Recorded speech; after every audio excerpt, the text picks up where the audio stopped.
आपका यूनिक प्रज्ञान यूट्यूब परिवार में मैं प्रज्ञान सर हार्दिक स्वागत करता हूं, वंदन करता हूं, अभिनंदन करता हूं। प्यारे साथियों, अगर आप टीएसटी पीएचडी जैसी प्रोक्ता LT grade UGC net JRF आदि विभिन्न प्रतियोगी परीक्षाओं की तैयारी कर रहे हैं तो आपके लिए प्रैक्टिस सेट होने वाला है काफी महत्वपूर्ण। इस प्रैक्टिस सेट में 125 वस्तुनिष्ठ प्रश्नों का करने वाले हैं हम लोग सुपर फास्ट प्रैक्टिस। तो इस प्रैक्टिस को हल करना प्रारंभ करें। इससे पूर्व अगर वीडियो को पहली बार देख रहे हैं तो चैनल पर नए हैं तो कृपया चैनल को सब्सक्राइब, वीडियो को लाइक और शेयर करना बिल्कुल ना भूलें। तो बिना समय गंवाए प्रारंभ करते हैं आज की इस पाठचर्या को और देखते हैं पाठचर्या का पहला प्रश्न। सुमित्रानंदन पंत की सुप्रसिद्ध कविता परिवर्तन उनके किस काव्य संकलन में सर्वप्रथम प्रकाशित हुई थी? इसका आपको जवाब बताना है। प्रश्न संख्या 1 का राइट आंसर पल्लव को चुनकर के आपने बिल्कुल सही जवाब दिया, विकल्प। कामायनी में श्रद्धा किस चीज का प्रतीक है?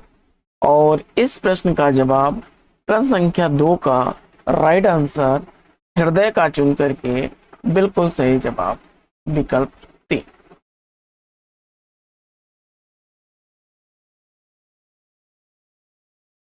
प्रश्न संख्या 3 है कि अनाम दास का पोथा शीर्षक उपन्यास के लेखक कौन है? तो अनाम दास का पोथा आचार्य हजारी प्रसाद द्विवेदी जी का उपन्यास है, विकल्प 4 इस प्रश्न का बिल्कुल सही जवाब।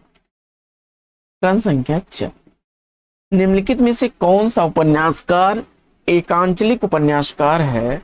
इसका आपको जवाब बताना है और इस प्रश्न का जवाब आपने प्रश्न संख्या 4 का राइट आंसर क्या चुना?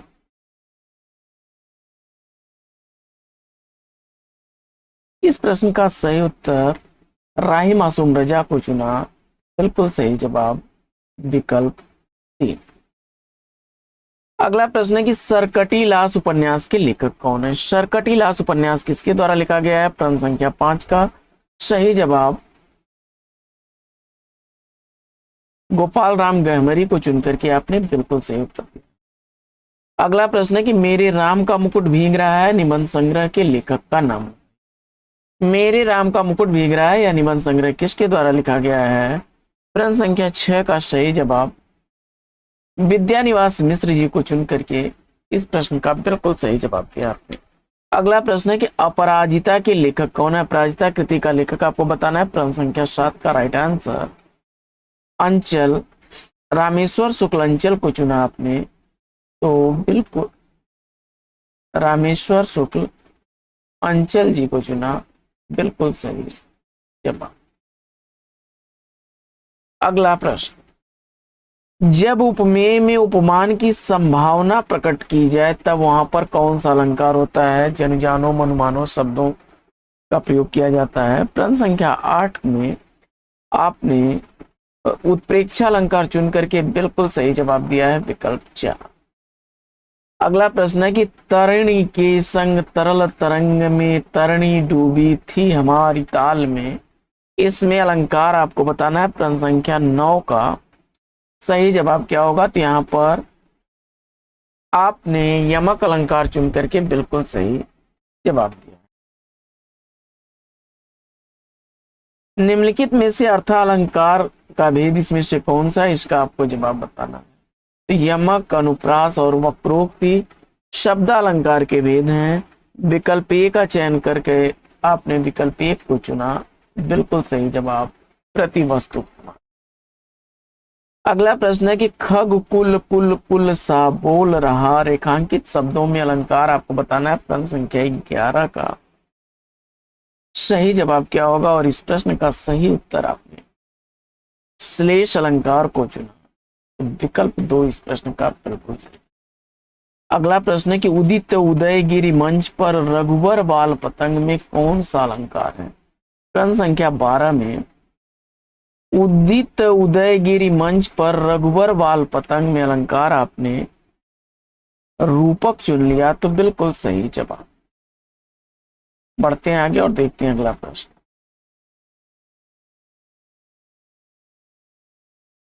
अगला प्रश्न है कि जहां उपमेय में उपमान की संभावना की जाए वहां पर कौन सा अलंकार होता है? तो जहां संभावना की बात की जा रही है वहां पर उत्प्रेक्षा आपने ट्रिक किया। विकल्प 3 बिल्कुल सही जवाब।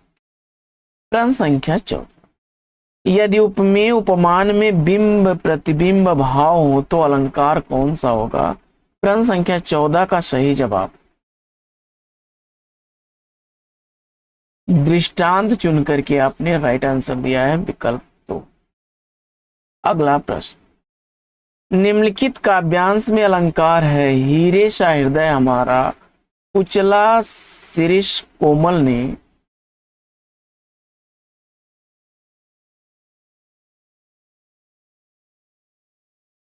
तो इसमें उपमा अलंकार है और अनुप्रास भी है, विकल्प 4 इसका राइट आंसर हो जाएगा।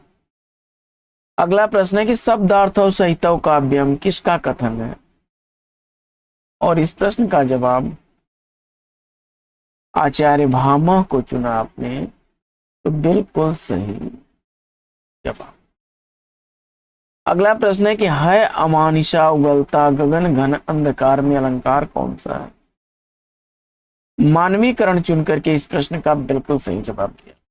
अगला प्रश्न है कि राजभाषा आयोग के प्रथम अध्यक्ष कौन थे? प्रश्न संख्या 18 में सही उत्तर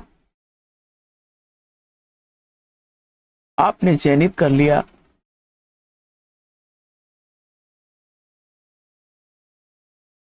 बीजी खेर बाल गंगाधर खेर को, तो विकल्प 3 बिल्कुल सही जवाब। अगला प्रश्न है कि संघ की राजभाषा हिंदी और लिपि देवनागरी होगी, यह संविधान के किस अनुच्छेद में वर्णित है? प्रश्न संख्या 19 का सही उत्तर आपने अनुच्छेद 343 विकल्प 1 को चुना, तो बिल्कुल सही जवाब। अगला प्रश्न है कि भाषा के संबंध में असत्य कथन कौन सा है? प्रश्न संख्या 20 का सही उत्तर आपने अगर चयनित कर लिया है, विकल्प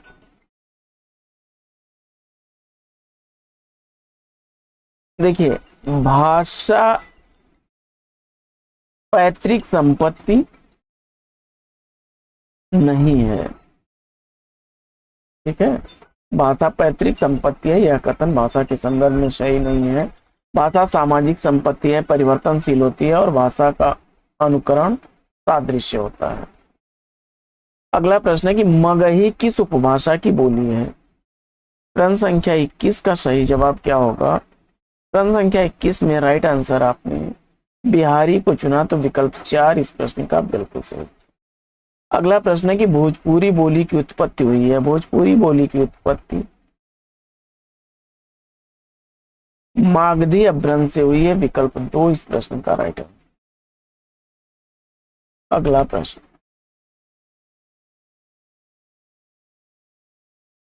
हरियाणी या बांगरू बोली किस अपभ्रंश से विकसित हुई है? हरियाणी या बांगरू बोली किस अपभ्रंश से विकसित हुई है? प्रश्न संख्या 23 का सही उत्तर पश्चिमोत्तरी शौरसेनी अपभ्रंश को चुना, तो विकल्प 1 इस प्रश्न का बिल्कुल सही जवाब। अगला प्रश्न है कि हिंदी खड़ी बोली किस अपभ्रंश से विकसित हुई भाषा है? प्रश्न संख्या 24 का सही उत्तर शौरसेनी अपभ्रंश आपने चुना, तो विकल्प 3 इस प्रश्न का बिल्कुल सही जवाब। अगला प्रश्न है कि हिंदी का पाणिनि किसे कहा जाता है? तो जवाब में आपने हिंदी का पाणिनि किशोरीदास वाजपेयी और हिंदी व्याकरण का पाणिनि कामता प्रसाद गुरु को कहा जाता है, तो विकल्प आपने 4 को चुना, तो बिल्कुल सही जवाब। अगला प्रश्न,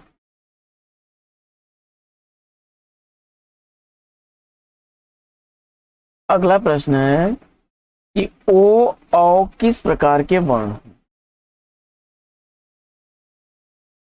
प्रश्न संख्या 26 का सही जवाब आपने कंठोष्ठ चुना, तो विकल्प 4 बिल्कुल सही जवाब।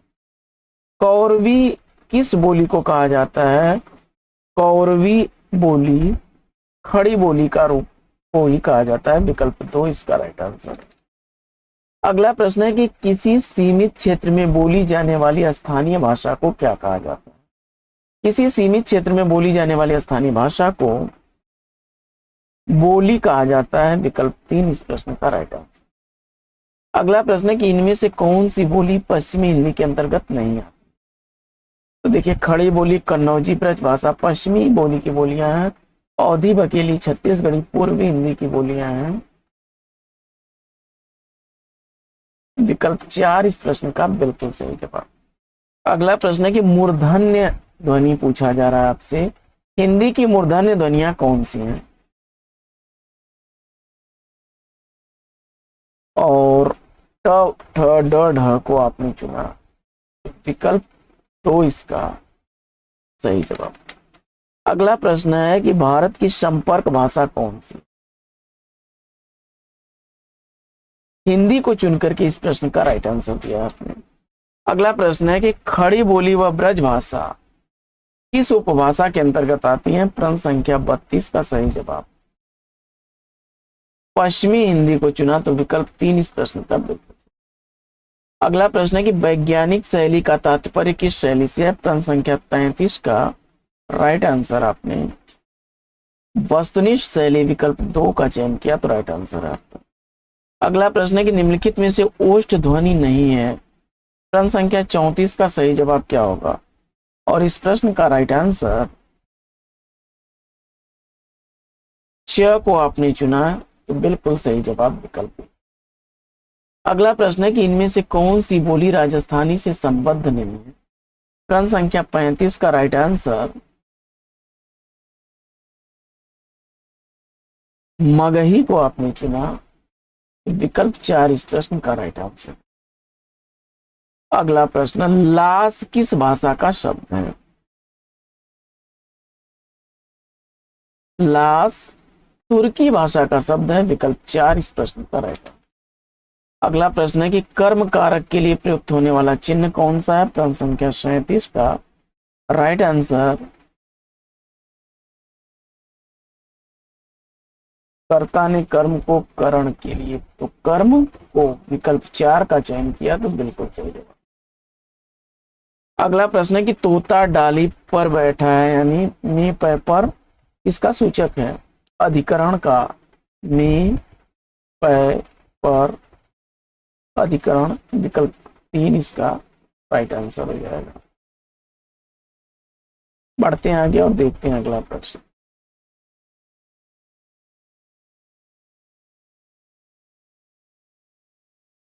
वह कार मेरी है, इस वाक्य में कौन सा कारक है? प्रश्न संख्या 39 का सही जवाब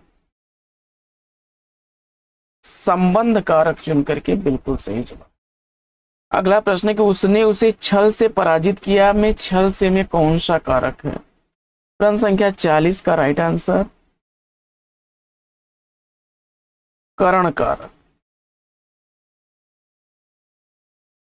अगला प्रश्न है कि कारक के भेद पूछा जा रहा है। कारक के मुख्यतः 8 भेद हैं, विकल्प 4 इसका राइट आंसर है। अगला प्रश्न है कि संज्ञाओं के साथ आने वाली विभक्तियों को क्या कहा जाता है? और इस प्रश्न का जवाब आपने विश्लिष्ट विकल्प 2 को चुना, तो राइट आंसर है। अगला प्रश्न है कि निम्नलिखित में से कौन सा शब्द स्त्रीलिंग नहीं है? तो स्त्रीलिंग नहीं है यानी पुल्लिंग है, तो दिन पुल्लिंग है, विकल्प 4 इसका राइट आंसर है। सुबह, दोपहर, सांझ स्त्रीलिंग है। ऋषि का स्त्रीलिंग क्या होगा? ऋष का स्त्रीलिंग ऋषिका चुन करके आपने सही उत्तर दिया है, विकल्प 3। अगला प्रश्न है कि निम्नलिखित में से कौन सा शब्द पुल्लिंग है? प्रश्न संख्या 45 का सही जवाब विकल्प 2 को आपने चयनित किया, तो राइट आंसर है। अगला प्रश्न है कि निम्नलिखित में से कौन सा शब्द स्त्रीलिंग नहीं है? प्रश्न संख्या 46 में सही जवाब क्या चुना आपने? तो झुरमुट, इच्छा, अंत्येष्टि स्त्रीलिंग शब्द है, निराला को चुन करके इस प्रश्न का सही जवाब। अगला प्रश्न है कि निम्नलिखित शब्दों में से स्त्रीलिंग शब्द की पहचान करना है आपको। टकसाल चुन करके बिल्कुल सही जवाब दिया। अगला प्रश्न है कि निम्नलिखित शब्दों में से एक स्त्रीलिंग शब्द है, इसका आपको जवाब बताना है। प्रश्न संख्या 48 का सही उत्तर आपने डोर को चुना, तो विकल्प एक इस प्रश्न का बिल्कुल सही जवाब। अगला प्रश्न है कि निम्नलिखित शब्दों में से एक शब्द पुल्लिंग है, कौन सा शब्द पुल्लिंग है? प्रश्न संख्या 49 का राइट आंसर दही को आपने चुना, तो विकल्प 4 इस प्रश्न का सही जवाब। अगला प्रश्न है कि विद्यार्थी आ रहे हैं वाक्य में साधु का वचन निर्धारित कीजिए। विद्यार्थी आ रहे हैं, इस वाक्य में साधु का वचन बताना है आपको। प्रश्न संख्या 50 का सही जवाब बहुवचन आपने चुना, विकल्प 2 को, तो राइट आंसर। अगला प्रश्न है कि निम्नलिखित शब्दों में से एक वचन आपको चयनित करना है। विकल्प 4 का चयन किया आपने, तो बिल्कुल सही जवाब। अगला प्रश्न है कि साधु आ रहे हैं वाक्य में साधु का वचन क्या होगा? जवाब हो जाएगा विकल्प 2 बहुवचन।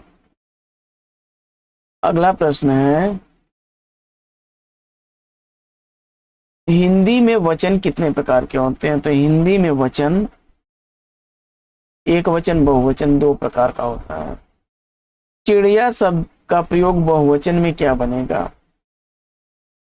और चिड़िया का बहुवचन चिड़िया बता करके बिल्कुल सही जवाब दिया आपने। तो धन अपि से संधि क्या बनेगी? को अपि, विकल्प 4 का चयन किया, तो राइट आंसर है आपका। अगला प्रश्न है कि विद्यालय का सही संधि विच्छेद क्या बनेगा? विद्याधनालय दीर्घ संधि का उदाहरण है, विकल्प 1 इस प्रश्न का। बढ़ते हैं आगे और देखते हैं अगला प्रश्न। प्रतिधन आरोपण, इसकी संधि आपको बताना है। प्रत्यारोपण बता करके बिल्कुल राइट आंसर दिया आपने। दैत्य धन अरिह, दैत्यारी, विकल्प इसमें इसका उदाहरण है यह स्वर संधि का। अगला प्रश्न है कि उद्योग का संधि विच्छेद क्या होगा? व्यंजन संधि का उदाहरण है उतधन योग, विकल्प 1 बिल्कुल सही जवाब। महात्मा शब्द में समास आपको बताना है। महात्मा कर्मधारय समास बता करके बिल्कुल सही जवाब दिया आपने। अगला प्रश्न है कि सिंह द्वार में समास कौन सा बनेगा? प्रश्न संख्या 61 का राइट आंसर तत्पुरुष समास, विकल्प 1 का चयन किया, तो सही जवाब है आपका। अगला प्रश्न है कि धनंजय में कौन सा समास है? प्रश्न संख्या 62 का राइट आंसर बहुव्रीहि समास को चुना आपने, तो सही जवाब है। अगला प्रश्न है कि जय पराजय में कौन सा समास है? प्रश्न संख्या 63 का राइट आंसर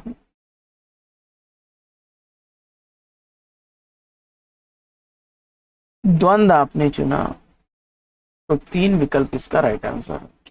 अगला प्रश्न है कि इन युग्मों में कौन सा सही नहीं है? प्रश्न संख्या 64 का सही उत्तर राम लक्ष्मणों अव्ययी भाव समास, विकल्प 3 का चयन किया, तो राइट आंसर है। अगला प्रश्न है कि नीलोत्पलम में कौन सा समास है? प्रश्न संख्या 65 का राइट आंसर कर्मधारय समास, विकल्प 1 का चयन किया, तो राइट आंसर है। अगला प्रश्न है कि पंचवटी शब्द में कौन सा समास है? प्रश्न संख्या 66 का राइट आंसर द्विगु समास, विकल्प 2 का चयन किया, तो राइट आंसर है। अगला प्रश्न है कि धनुर्बाण में किस तरह का समास है? और इस प्रश्न का जवाब आपने बहुव्रीहि समास, विकल्प 2 का चयन किया, तो सही जवाब है। अगला प्रश्न है कि सदगति शब्द में समास क्या हो? सदगत शब्द में समास तत्पुरुष समास, विकल्प 1 का चयन किया, तो राइट आंसर है आपका। अगला प्रश्न है कि माता पिता में कौन सा समास है? माता पिता में कौन सा समास है? प्रश्न संख्या 69 का राइट आंसर है द्वंद्व समास, विकल्प 1 का चयन किया, तो राइट आंसर है आपका। अगला प्रश्न है कि प्रत्यय रहित शब्द आपको बताना है। प्रश्न संख्या 70 में प्रत्यय रहित शब्द कौन सा होगा? अनुवाद विकल्प 4 का चयन किया आपने तो राइट आंसर है। अगला प्रश्न है कि निम्नलिखित में से किस शब्द में रूप साधक प्रत्यय है?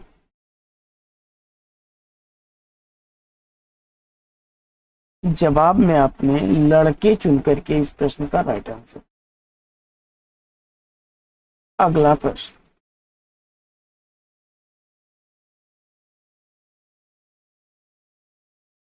अतीव शब्द में निम्नलिखित में से कौन सा उपसर्ग है? अति उपसर्ग चुन करके इस प्रश्न का सही जवाब दिया। लौकिक शब्द में प्रत्यय आपको बताना है। प्रश्न संख्या 73 का राइट आंसर आपने चयनित कर लिया विकल्प 4 को, तो राइट आंसर है आपका। अगला प्रश्न है कि उच्चारण शब्द में उपसर्ग कौन सा है? उत उपसर्ग इस प्रश्न का जवाब चुन करके बिल्कुल सही जवाब दिया विकल्प 3। अगला प्रश्न, अनंग शब्द में कौन सा उपसर्ग है? अनंग शब्द में अन उपसर्ग चुन करके बिल्कुल सही जवाब। निम्नलिखित शब्दों में से एक में उपसर्ग का प्रयोग हुआ है, वो कौन सा शब्द है? ढाल में नी ढाल, विकल्प 3 इसका राइट आंसर।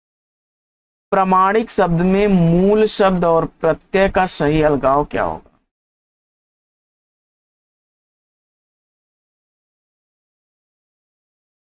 प्रमाण धन एक प्रमाणिक, विकल्प 2 का चयन किया आपने तो राइट आंसर। अगला प्रश्न है कि निम्नलिखित में से वर्तनी की दृष्टि से शुद्ध शब्द का चयन बताना है आपको। प्रश्न संख्या 78 का राइट आंसर परिपार्श्विक, विकल्प 3 का चयन किया आपने तो राइट आंसर। अगला प्रश्न है कि इनमें से शुद्ध वाक्य कौन सा है? मेरे प्राण निकल गए, विकल्प 1 को चयनित किया आपने तो सही जवाब है आपका। अगला प्रश्न है कि वर्तनी की दृष्टि से निम्नलिखित में से शुद्ध शब्द का चयन करना है। तो उपर्युक्त, विकल्प 1 का चयन किया आपने तो सही जवाब है। अगला प्रश्न है कि डॉक्टर ने मरीज को देखा और उसे दवा दी, यह वाक्य किस वाक्य भेद का उदाहरण है? सही विकल्प को चिन्हित करिए। इस प्रश्न का सही जवाब संयुक्त वाक्य, विकल्प 1 चुना आपने तो सही जवाब। अगला प्रश्न है कि तुम बहुत अच्छे बच्चे हो, इस वाक्य में कौन सा पदबंध विशेषण पदबंध है? प्रश्न संख्या 82 का सही उत्तर बहुत अच्छे, विकल्प 2 को चयनित किया आपने तो सही जवाब है। अगला प्रश्न है कि इनमें कौन सा वाक्य शुद्ध है? प्रश्न संख्या 83 में शुद्ध वाक्य आपको चयनित करना और इस प्रश्न का राइट आंसर सीता ने यह कहा, विकल्प 1 इसका सही जवाब है। शुद्ध रूप कौन सा है इसका? तादात्म्य, विकल्प 1 का चयन किया आपने तो राइट है। अगला प्रश्न है कि फिर शुद्ध वर्तनी वाला शब्द आपको चयनित करना है। निम्नलिखित में से कौन सा शब्द शुद्ध है? प्रश्न संख्या 85 में अधिशासी, विकल्प 1 चयनित किया, बिल्कुल सही जवाब। अगला प्रश्न है कि कौन सा वाक्य सही है? बैल और बकरी घास चरती, विकल्प 2 इसका राइट आंसर। अगला प्रश्न है कि मरम वचन सीता जब बोला, यह पंक्ति में कौन सा वाच्य प्रयुक्त हुआ है? जवाब में आपने भाववाच्य चुना तो विकल्प 4 इस प्रश्न का राइट आंसर है। अगला प्रश्न, नीचे एक ही शब्द की 4 वर्तनी दी गई है, सही का चयन करना है आपको। विकल्प 4 36 इसका सही जवाब। अगला प्रश्न है कि उन्नत मना शब्द का सही अर्थ क्या होगा? और उच्च भावों या विचारों से युक्त, विकल्प 4 का चयन किया आपने तो राइट आंसर है। अगला प्रश्न है कि इनमें से एक शब्द की वर्तनी अशुद्ध है, वह कौन सा शब्द है?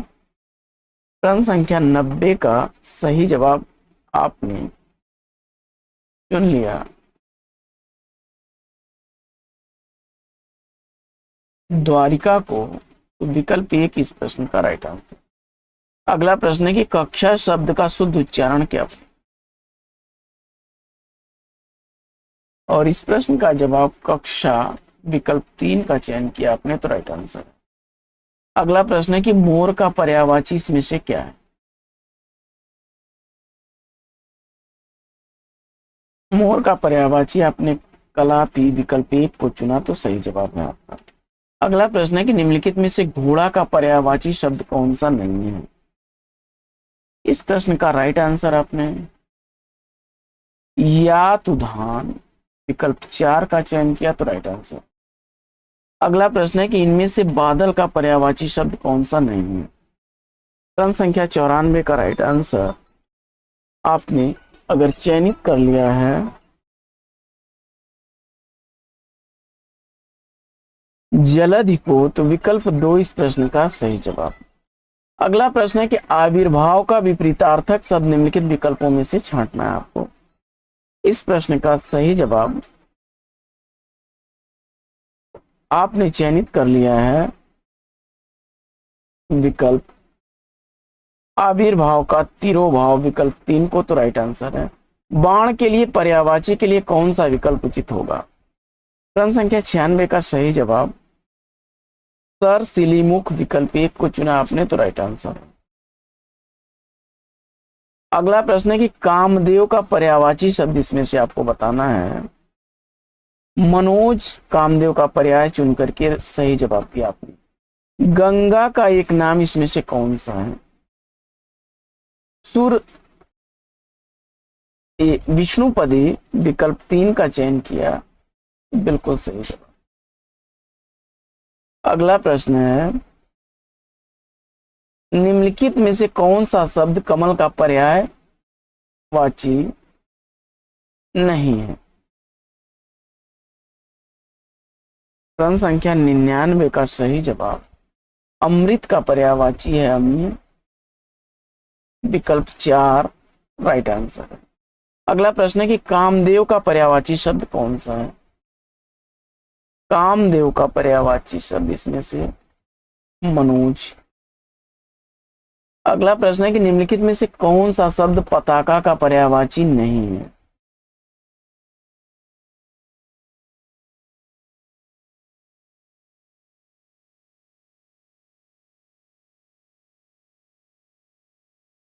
पताका में झंडा, ध्वज और निशान ये पर्याय हैं, तो प्रस्तर को चुना आपने विकल्प 3, तो राइट आंसर हो जाएगा विकल्प 3। अगला प्रश्न है कि किस शब्द के पर्यायवाची गलत हैं। तो विकल्प दिन का ये पर्याय है, विकल्प 4 इसका राइट आंसर हो जाएगा। गिरा, भारती, वाणी, सरस्वती की पर्याय हैं कुसुम, फूल, सुमन, पुष्प के, और जलज, पंकज, सरोज, कमल के। अगला प्रश्न है कि जो पहले कभी न हुआ हो।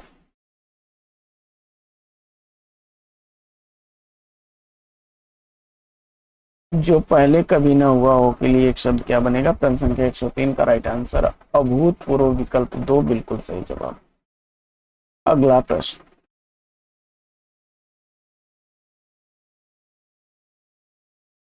अगला प्रश्न है कि निसफल न होने वाला क्या कहलाता है,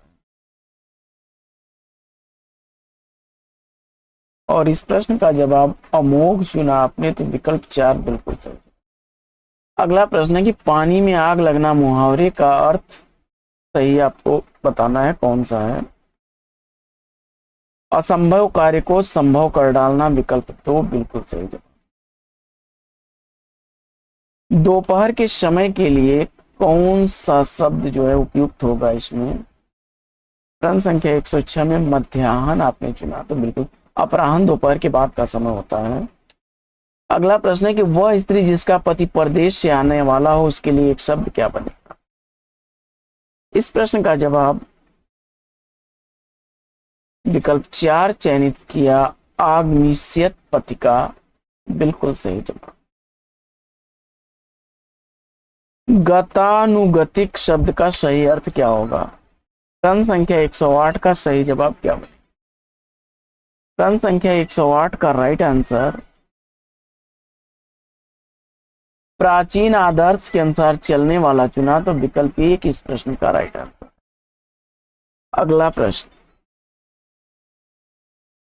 अगला प्रश्न है,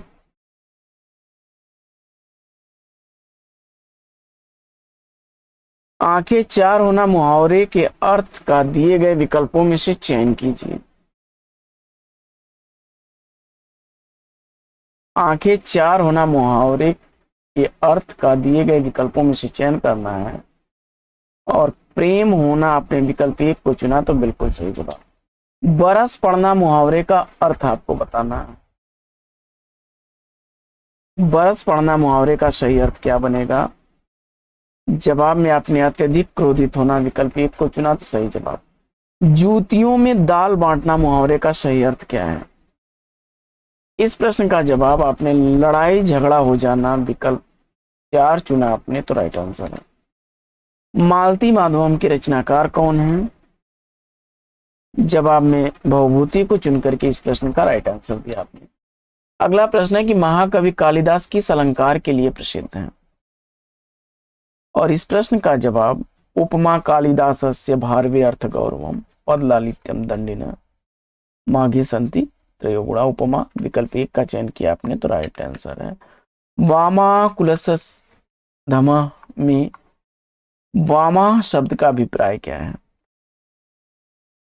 तो विपरीत आचरण करने वाली स्त्रियां, विकल्प 2 को चयनित किया आपने, तो राइट आंसर। अगला प्रश्न है कि भक्ति काल के किस कवि को जड़िया विशेषण से विभूषित किया जाता है? प्रश्न संख्या 115 का राइट आंसर आपने नंददास को चुना और कवि गढ़िया नंददास जड़िया। ध्रुव चरित के रचयिता कौन है पूछा जा रहा है आपसे। प्रश्न संख्या 116 का सही जवाब विकल्प 3 नरोत्तम दास को चुना, बिल्कुल सही जवाब। अगला प्रश्न,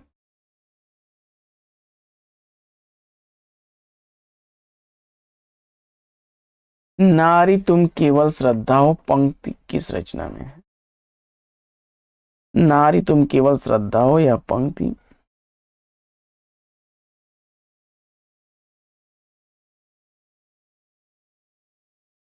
यह कामायनी जयशंकर प्रसाद की रचना से अवतरित पंक्ति है, विकल्प एक इसका राइट आंसर।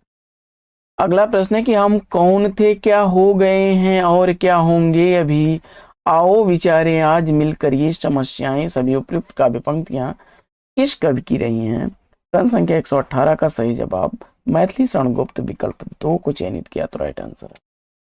अगला प्रश्न है कि परिमल किसकी रचना है? प्रश्न संख्या 119 का सही जवाब सूर्यकांत त्रिपाठी निराला को चुना आपने, तो राइट आंसर है। अगला प्रश्न है कि इनमें से कौन छायावाद का कवि नहीं है? प्रश्न संख्या 120 का सही उत्तर प्रसाद पंत निराला वर्मा, ये लोग छायावादी कवि हैं। मैथिली शरणगुप्त को चुना, तो विकल्प 4 बिल्कुल सही जवाब। बढ़ते हैं आगे और देखते हैं अगला प्रश्न। अगला प्रश्न है कि आंगन के पार द्वार कृति के रचनाकार कौन है? अज्ञेय को इस प्रश्न का जवाब चुना आपने सच्चिदानंद हीरानंद वात्स्यायन अज्ञेय, तो विकल्प 3 बिल्कुल सही जवाब। अगला प्रश्न है कि कुंवर नारायण किस शतक के कवि हैं? प्रश्न संख्या 122 का सही जवाब तीसरा शतक चुन करके बिल्कुल सही जवाब दिया। अगला प्रश्न है कि दूसरे शतक का प्रकाशन वर्ष क्या है? 1951 ईस्वी, इस प्रश्न का जवाब चुन करके बिल्कुल सही जवाब दिया। अगला प्रश्न है कि तार सप्तक के संपादक कौन है? अज्ञेय को इस प्रश्न का जवाब चुन करके बिल्कुल राइट आंसर दिया। अगला प्रश्न है कि निम्नलिखित में से कौन मनोवैज्ञानिक उपन्यासकार नहीं है? प्रश्न संख्या 125 का राइट आंसर मनोहर श्याम जोशी को चुना आपने, तो विकल्प 4 बिल्कुल सही। तो साथियों, आज की यह पाठचर्या लेगी यहीं पर विराम। वीडियो कैसा लगा कमेंट्स करके जरूर बताइएगा। तो फिर मिलते हैं आपसे अगले वीडियो में एक नए प्रकरण, एक नया टॉपिक, एक नए अंदाज में। तब तक के लिए लेते हैं आपसे विदा। आपका जीवन मंगलमय हो। बेस्ट विशेष, बेस्ट ऑफ लक। जय हिंद।